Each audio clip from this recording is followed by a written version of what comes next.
John, can you hear me? I can. Happy to be here. Thanks for having me. Absolutely. Now, this is definitely a change of channel from So, from a top of funnel channel, and now we're really going to focus, I think, on that post purchase experience and thinking about product and product deliverability as a channel. John, I just have a black screen for you. I'm not seeing your video. I see that it's okay. there. Let me go ahead and pull that up. Yeah. Yeah. Okay. Awesome. Perfect. I've got it says that your video is on, but it's not showing your face. I don't know if we can just turn your video off as well. Yeah, we can just go ahead and turn the video off. I got it here. Awesome. All right. So, honestly, I'll just let you take it away from here. Everybody, John Knott from ShipBob. Yeah, thank you so much. So, yeah, we're definitely taking a different path from TikTok. So I'm a huge TikTok guy myself as of recently, and the reach really is like wild. It's pretty impressive. I mean, you genuinely can wake up and 10,000 people have followed you, and millions of people have interacted with your post. My friend Robert in New York is experiencing that right now, and he's kind of blown away with the success there. So super interesting from Evan. So we are going to dive in something that I'm pretty passionate about. But first, wanted to get a couple of the logistics things away. So like Evan mentioned, and Derek as well, feel free to ask questions throughout. As I'm sure a lot of you understand, logistics fulfillment, I mean, it's definitely on a case-by-case basis. And so we want to make sure that you have your questions answered. So if I don't answer it throughout, we'll definitely have an opportunity to answer it during as well. Just a little bit about me, and then I'll dive into some juicy content here. So I lead partner enablement and all things events at ShipBob. Previously, I was at Groupon and a company they acquired called Order Up, and I grew up in McKinney, Texas. If you haven't been, favorite place on earth would be Tulum, Mexico. If you've not been, I would highly recommend. I love Tulum. Yeah, my favorite place on earth. I mean, it's like a little nugget of just like cut out of the jungle. It's absolutely magical. So if you haven't been, definitely would recommend. But beautiful. So we're gonna talk through a couple things. I'm highlighting a lot of our clients as examples, and I think that they do a fairly good job of illustrating just kind of the impact that you're able to have if and when it does make sense for you to outsource your fulfillment and partner with someone. So we'll talk through some consumer behavior shifts, how to really bridge the expectation gap that I think has found its way to the consumers, and then holding your consumers' data closer, as well as being physically closer to your end consumer and the impact that can have as well. So just a little bit about ShipBob. So, we are an e-commerce fulfillment solution. We are headquartered in Chicago, but we have fulfillment centers all over the US. And more recently, we have fulfillment centers in Canada and the UK. So we essentially help folks be closer to their end consumer so that they can offer things like 2-day shipping and really build a brand rather than just, at the end of the day, thinking, oh, well, I have to get these products to end consumers. How am I going to do that, right? So thinking a little more broadly about your fulfillment strategy. So setting the table a bit. So a lot of this might seem like a no-brainer, but I think it's helpful to kind of remind ourselves that even though our market is still fairly big, and I say our market being the direct-to-consumer market, it still makes up just under 10% of the retail market. So that's really exciting to the extent that there's still obviously a huge piece of the pie left for us to grab. Millennials are making up the most frequent of those D2C buyers, with up to 41% ordering sometimes or always. I think that's a nice healthy number. I think I fall within that bucket a little bit. Sometimes I want a brand that I've been using for 30 years, and sometimes I want to try something new. Like I actually have some new skincare that should arrive sometime today that I discovered on Instagram. And just that, so mobile and SMS will continue to be a key driver, and we'll kind of talk through how to be consistent with your messaging across platforms and kind of the impact there as well. So 60% of consumers are saying that they expect free standard shipping. Now, this might seem like something that but at the end of the day, free shipping isn't really free if you're a brand, right? And so I think it's really important to kind of talk through how you can determine if it makes sense for you and what are some of the levers that you can pull in order to be able to offer that? I think a really good place to start is, what is my average order value? And if I was able to increase that, would I have some cushion for it to make sense? Or, where am I shipping my inventory out of? Like, am I shipping 4 or 5 zones away where it's more expensive?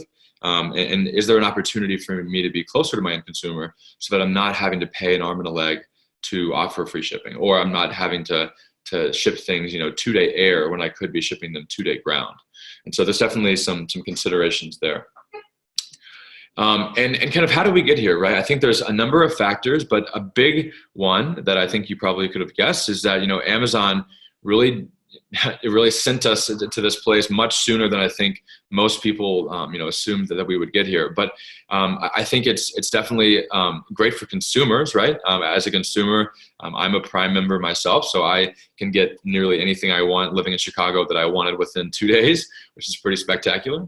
And about 80% of U.S. households do live within, are Amazon Prime holders, right? So that level of immediacy is really exciting for consumers, but certainly a challenge for brands if you are A, just starting out, or if you're B, not quite able to offer that. So just to set the table. And then there's even more interesting things going on, right? We had just gotten comfortable with 2-day being the standard, and now Amazon's offering 1 day, right? Which is a pretty unfathomable, quick delivery speed. Walmart's doing something similar. You're seeing carriers that have been around for 100 years, have not so great quarters, not so great years. So there's a lot that's in flux right now as we see Amazon essentially becoming as large as some of the carriers that have been around forever. And there's certainly plenty to be said about other big players like Google that are trying to get some of their ad dollars back that they've potentially been losing from Amazon as well. So we'll see more there as well. So whole lot of setting the table. Now let's kind of dive into how you as a brand can really bridge the expectation gap, if you will. So these are the big 3 that I wanted to talk on, and then we have a little bonus one at the end that I thought would be good to throw in here. And they're all about different inflection points that you may reach as a brand, right? We get asked quite a lot, when do I know it makes sense for me to outsource my fulfillment? Like, when do I know if I need a 3PL or a third-party logistics provider? And the answer is it is truly on a case-by-case basis, right? We would never want you to house all your inventory with us if you're only shipping 100 shipments a month, or if you're shipping 20,000 orders a month to California, we're never going to ask you to put all your inventory on the East Coast, right? So it totally dependent on a case-by-case basis, but we'll talk through how a couple of inflection points make sense there. Duct tape technology. So if you're using multiple sales channels, if you're omni-channel, how can you have that single source of truth? And then top of funnel blindness, right? How aware are you of what's going on top of funnel, and then how to get kind of a better picture there using some data. So the most common reason that I would say someone does indeed partner with ShipBob is that they're doing everything themselves. And while that worked for maybe a year, maybe 2 years, 3 years while they were growing, they've just reached a boiling point where it doesn't make sense anymore, right? We have a client named Brummel who sells socks, and he was actually working for he was working in banking, and he started this e-commerce business, which is very, very common, right? They have their 9 to 5, and they also have a passion project that becomes their day-to-day project, which is really exciting for us. But he had 50,000 socks shipped to his apartment because he had nowhere else to ship them, right? And so this is like a month before Christmas, before the holidays, and he has 50,000 pairs of socks in his apartment. Like, I'm trying to imagine how that would fit in my 2,000 square foot apartment, but it wouldn't work out too well. And he had a similar problem. He calls us up in a panic. He's like, I'm not going to be able to go to the kitchen. He's like, my girlfriend's not okay with this. We need to figure out something. Can you help? And obviously, we would be able to help. A similar client to that is Rainbow Optics. So this is Noel, great guy. He said, I felt like all I did in the busy season was eat, sleep, and pack orders. It was my entire life. I even had 2 other people helping, each working 8 hours a day, 5 to 6 days a week. He's like, I had reached my limit, right? I had to make a transition. And so this is one of the key inflection points where you're spending too much time on the day-to-day fulfillment and not enough time on activities that are going to be growing your business, right? Being able to zoom out and think a little more holistically about your brand. So this is definitely something that, we should be able to address. And even outside of, doing everything yourself, one of our brands, you might recognize Tom Brady here, TB12, they sell everything from performance bands to electrolytes to fitness programs. I mean, anything that he can slap his brand on, he's been able to pretty successfully do. And he even mentioned, he's like, hey, we were working with the 3PL, and it was just truly unmanageable even with them, right? So when it comes to being able to scale, you want to make sure that the 3PL that you're with is going to be able to handle the volume that you're looking to do, especially with beauty brands. As I know, sometimes it can be a little unpredictable in terms of how things take off. If you look at a super popular example, Kylie Cosmetics, like I don't think she or anyone on her team could have predicted just how popular those products were going to be. And so, thankfully they had their fulfillment in order. But I mean, imagine getting 30,000 pre-orders and not having a way to fulfill them, right? That's 30,000 opportunities for you to get it really right, or a couple opportunities that might not turn out the way that you planned them. So you got to make sure that you are able to feel confident in your 3PL that it's going to be able to deliver on the demand today and deliver on the demand tomorrow as well. All right, overcoming duct tape tech. So this is a pretty cool company called One Drop of ours. They essentially are a glucose meter for high blood pressure. And essentially what they came to us with is that, hey, we have 3 different Shopify stores, and we're looking at 3 different sources of truth, right? Our inventory is across 3 different platforms. Our orders are on 3 different platforms. It's becoming a little tough to have one data stream, if you will. So, obviously ShipBob is able to really channel all of your e-commerce platforms, no matter if they're, Shopify, BigCommerce, via API or what may have it, into one source of truth, one dashboard. So you're able to have everything right there in one place. So the nice thing about that is you can really bubble up super interesting information, like, when am I going to get a stock out across all of my inventory? Should I be shifting my inventory from one facility to another, right? We can even do what's called reorder notifications to make sure that you're never out of an order and missing an opportunity to sell in any given product. Whenever you have everything in one place, it's a lot easier to make sense of it and to bubble up some pretty interesting information. All right, and this is our last example here with Backblade. So it is exactly what it sounds like. This is a really cool client of ours that has been with us for maybe 3 or 4 years, I believe. And so at the end of the day, they didn't realize just how important 2-day shipping truly was. And so this was maybe about 2.5, 3 years ago, I guess, whenever 2-day shipping was just becoming pretty popular and becoming the new standard, if you will. And they realized that they were driving plenty of folks to the website, right? So they obviously had the traction there. What they were seeing is that they were losing a lot of folks in the shopping cart. They're like, okay, what's happening, right? We only have 4 or 5 SKUs. It's a pretty simple purchase. It's pretty straightforward. And what they realized is that folks were just simply not impressed with what shipping options that they had. And so by being able to offer that 2-day shipping, they were able to convert at a way higher rate in the shopping cart than they had been prior, essentially doubling their growth every year, which, as I'm sure you can all attest to, is pretty exciting, right? So definitely something to consider is, if you are seeing a huge drop off once folks get to the shopping cart, are you offering that competitive shipping rates, and are they competitive in a sense to what they could find elsewhere? Alrighty, being closer to end consumers. So this is a nice little visual here. So these are our 4 fulfillment centers across the U.S., not accounting others that are up there in Canada. And so if you think about how Amazon is able to do what Amazon does, right? Offer 2-day shipping, offer 1-day shipping, same-day shipping. It's not that they have crazy vehicles that travel at light speed. It's simply put that they that they have your inventory spread out in a way where it's closer to where the consumers are.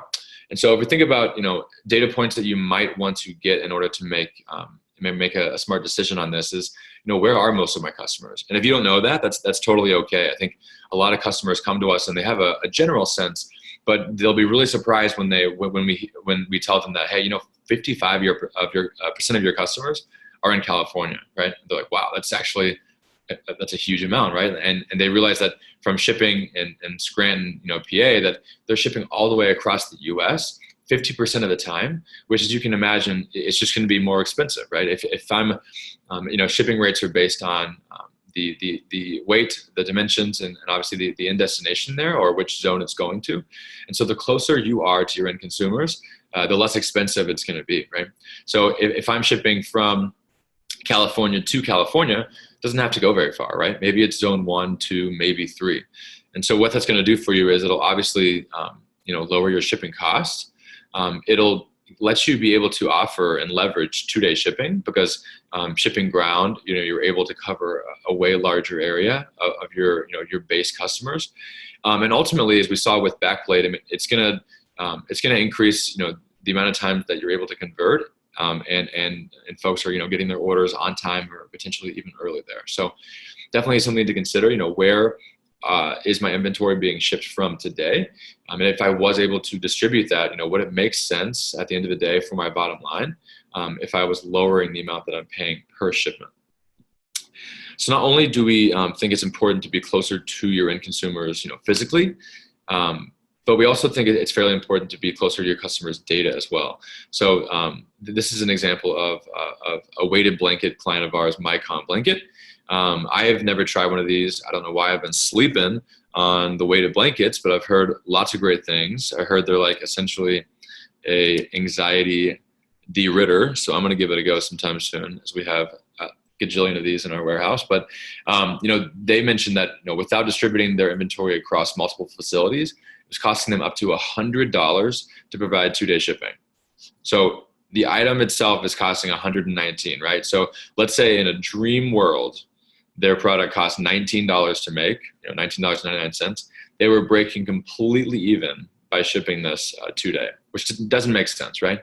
But what they realize is that because it's so heavy, whenever you're able to distribute your inventory and you're able to do 2-day ground, let's say, that they were able to actually reduce the amount of times that their shopping cart was abandoned by 18%, right? That's 18% increase in conversion to your bottom line, which is a huge amount of money just from doing one relatively simple thing, right?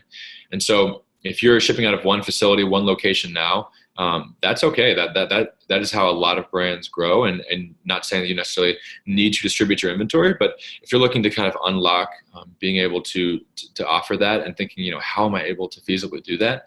I would definitely consider taking a look at this. All right. So this is what I was talking about in terms of customer data. So I have maybe 2 or 3 more slides, and then I'd love to open it up because I'm sure you guys have some great questions. And no matter how one-off it may be, I'd love to answer those. So please feel free to do that.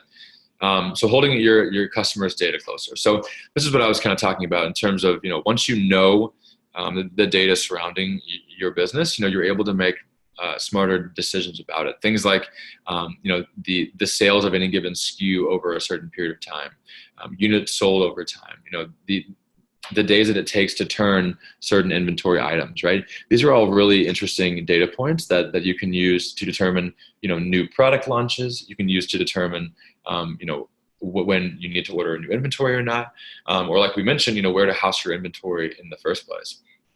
So you can see here kind of top selling states. So this is one of our larger CBD clients, Nature's Ultra, who, and this is not an exaggeration, they had a 9,000% year-over-year growth year whenever they partner with us. They're one of the brands that, CBD is obviously, unprecedented in terms of how fast it's growing, similar to TikTok, if you will. And so they were like, hey, we have an unbelievable amount of orders. We really want to make sure that we're able to A, fulfill these, but B, be able to do so in the future.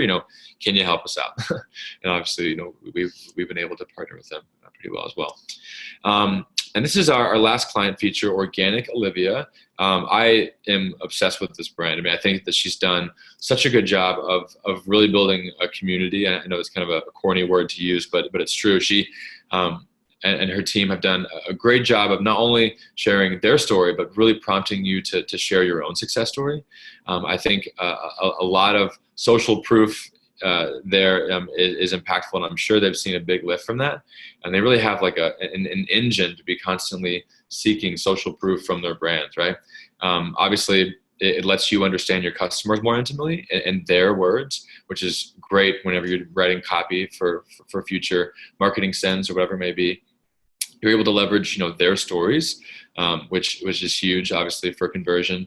And then, I mean, you're able to really foster that community of like-minded folks, right? People want to be a part of something bigger than themselves. And especially as we think of kind of building a brand as it relates to, to not just being a commodity in a marketplace, you really want to have that sense of community and that sense of excitement whenever folks are buying from you. So definitely something to consider. I think looking at this example, I mean, this shouldn't cost you anything but your time to create, right? You're essentially just saying, okay, I've had 5,000 folks purchase from me in the past month. Am I leveraging what they say about me? Am I leveraging how they feel about my products? Like, if you're a consumer and you're new to Sally's beauty spray, like anything that someone from middle of nowhere Texas has to say about your products is going to hold a little more weight than the super manicured marketing copy that you have on your site. So definitely something to consider there. And then lastly, I think this is a kind of a corny example, but I think it's really, really helpful to kind of picture and to always kind of keep in mind, how am I able to differentiate from Amazon? How am I able to not have to rely on Amazon? And I think it all boils down to three things here. If you're a brand, if you're a brand selling on Amazon, you are essentially, if you're a consumer rather, you have price, you have, oftentimes low price, you have convenience. There's oftentimes plenty of things to choose from. And you obviously have the convenience of being able to order that and it arrive in a pretty timely manner, right? And if you think about how you can set yourself apart from that, you need to think outside of the box, right? Outside of the vending machine, if you will. Be able to provide that customer experience, that branding experience, whether it be unboxing or whether it be like surprise and delight by giving them kind of a free gift once they hit a certain threshold. Anything that you can do like that makes them feel like they've joined something special is always going to be able to pay dividends there. All righty, Derek, I'll go ahead and pass it over to you, and maybe we can answer a couple questions that have come through. Yeah, absolutely. I've got some questions for you. So I'm certainly a believer. 2-day shipping experience it has become mandatory for brands. I have a feeling that a lot of people right now are thinking, but will it work for my brand? So I want to go really deep into like the best fit ShipBob use case, because I know a lot of the products you showed, a lot of like one product or like 5 product oriented brands. What happens if I'm a beauty company with like 300 SKUs and maybe I'm doing 5 million a year, but it feels like my, that diversification of SKU count makes the, order frequency kind of wonky. It gets tricky, right? So what are your thoughts on that? Yeah, so I'm going to answer that in 2 parts, if you will. So the first part being, am I able to offer free shipping, and how do I know if it truly makes sense? So at the end of the day, I think, you have a couple variables that you want to look at. You're going to want to look at, what is my average order value? I think this is the easiest one to look at because oftentimes you're able to kind of cushion the blow of whatever it may cost to offer that free shipping by being able to raise your average order value. So let's say for example, Derek's Dream Catchers, your average order value is $50, right? And you're like, okay, if I was able to offer free shipping at the $75 mark, right? Would it then make sense for me to offer that free shipping, right? You're getting $25 of full price revenue, which is going to, be able to subsidize that cost of the free shipping, right? And you've seen this everywhere, right? If you go to Urban Outfitters, Nordstrom, any D2C brand. I mean, a lot of folks are already doing this, and you can bet that if you see free shipping at X, 8 times out of 10, I'd say that that's over what their average order value was before they started to do that, right? And so that's definitely one thing to consider. At the end of the day, it's not going to be a good fit for everyone, and that's okay, right? I mean, just because you're not able to offer free shipping does not mean that you're not going to see the conversion rates that you're looking at. But at the end of the day, the economies of scale certainly help your case. To your point, if you're talking about a pretty wide set of SKUs, let's say that across the board, your average shipping, your average cost to ship any of those items is X. You're going to want to see, okay, here's my blended cost to ship all these items. What do I need to get that down to in order for me to be able to offer that comfortably for all of my SKUs, right? And you can do some pretty interesting things with Shopify and BigCommerce and others. So you can kind of limit when you are and aren't being able to offer that.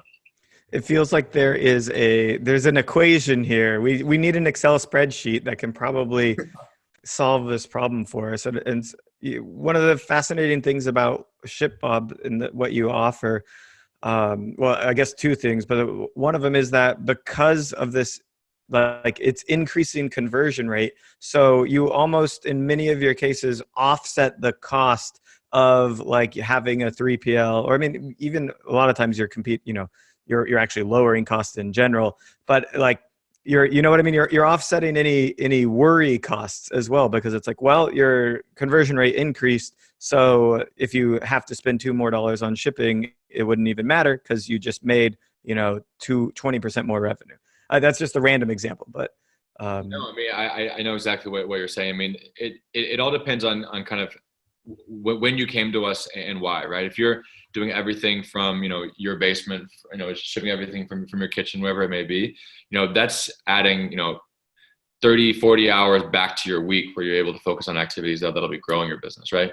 If you're currently shipping from one location all across the US and half your orders are, way across the US, I mean, you're on average probably paying way less for shipping, right? So, whenever you are able to kind of partner with a 3PL, you're able to do a lot more things with your time, and you're able to offer things like free shipping, because at the end of the day, you're still going to be net positive because of kind of what we're able to do.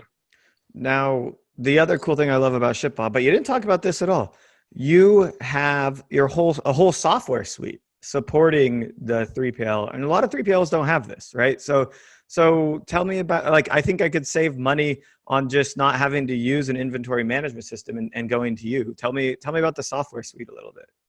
Yeah, that's a great point. So, we do kind of see ourselves as like a 2-pronged solution here. So we obviously are physical fulfillment, which is what, I talked about pretty consistently, but, we also own and operate our own warehouse management system, as well as giving you kind of a dashboard to really run your business. So, you're selling on any given, e-commerce platform, and then it's going into our dashboard, if you will, that houses all of your order information, your inventory information, and it even gives you, fairly interesting analytics surrounding, your business as a whole. Things like, how often am I shipping to this zone? Which carriers are getting used most? You can see pretty interesting inventory information across the board.